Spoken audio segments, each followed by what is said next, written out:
Once upon a time, there lived a poor carpenter named Geppetto. He was a master craftsman and made many beautiful things out of wood. He made furniture and ornaments and intricate wooden toys for children. He loved children, but had never found a wife, so didn't have a family of his own. He worked for many days on a life-size wooden puppet of a little boy to keep him company. Geppetto often wished for his puppet to come to life. He would look up at the stars and say, "I want to be a father. I would give anything for my little puppet boy to become real." That night, a fairy was listening to Geppetto and his prayers. She saw into his heart and knew he was a kind man. She waved her magic wand, and when he woke up in the morning, Geppetto was astonished to see the wooden boy dancing around his workshop. "Father, your wish came true, and I'm a real boy now," he chirped in his little wooden voice. Geppetto wept with joy. "My son," he said, "I will name you Pinocchio." Geppetto wanted Pinocchio to be just like all the other boys, so he used up all his savings to buy some school books. He sent Pinocchio off on the path to school, warning him not to talk to strangers. On the way, Pinocchio noticed a strange man with a twirly mustache and a top hat. The man's eyes lit up when he spotted Pinocchio.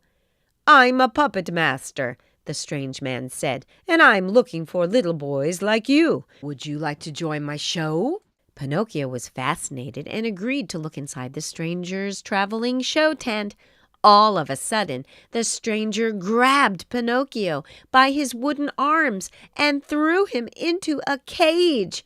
"You're going to be my main attraction," he snarled. Geppetto's fairy had been following Pinocchio to make sure he was getting to school safely, and when the puppet master left Pinocchio in his cage, she flew down to him.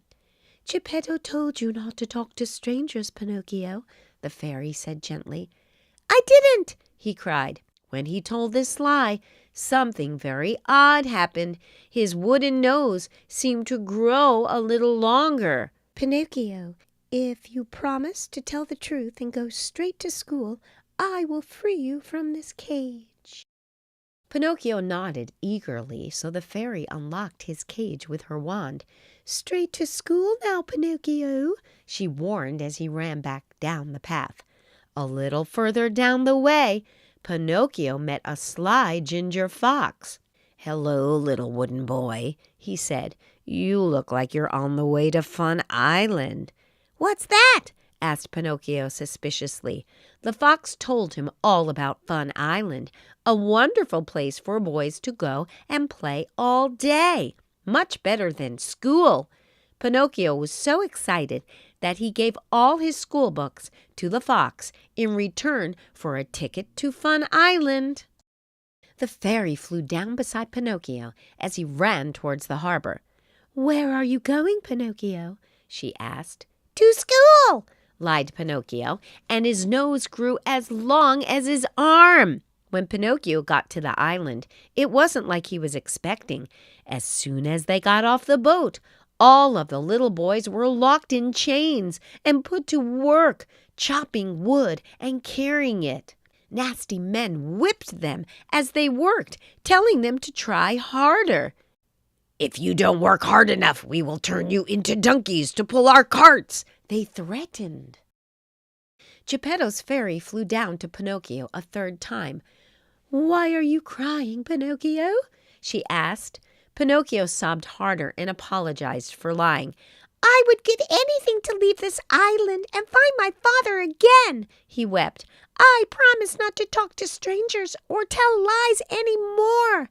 The fairy took pity on the little boy. She waved her wand. His nose shortened and his shackles fell off. "Run back towards the shoreline, Pinocchio, and swim," she urged. Pinocchio swam and swam towards the mainland. He saw a boat coming towards him. It was Geppetto, come to search for him. Pinocchio screamed as a huge whale appeared behind his father and swallowed his boat right up. Pinocchio splashed towards the whale to save his father, but the whale opened his mouth wide, and Pinocchio was pulled right in. Inside the whale, it was dark, wet, and slimy. Pinocchio swam deep into its belly, where he found Geppetto floating amongst the boat wreckage. Geppetto and Pinocchio made a small fire from the wreckage of the boat so they could stay warm inside the whale. The smoke clouded the whale's belly and curled up into its nose. The whale gave a terrific sneeze. Pinocchio and Geppetto were propelled right out of the whale's stomach and back to the beach of the mainland. Safe at last, they hugged each other and whooped with joy. "I'm sorry I lied and didn't go to school, Father," Pinocchio said. "I promise I will be a good boy from now on." The fairy looked into Pinocchio's wooden heart and saw that he truly meant those words. She flew down one last time and said, "Pinocchio, when you swam into the mouth of the whale to save your father, you proved yourself to be brave and selfless. Those are qualities of a real boy." She waved her wand, and Pinocchio's little wooden body turned into real skin and hair. Pinocchio was a real boy. Geppetto couldn't believe his eyes. "We can be a family now, Father," cried Pinocchio in return for this wonderful gift. Pinocchio never lied again, always listened to Geppetto, and was a very good real boy.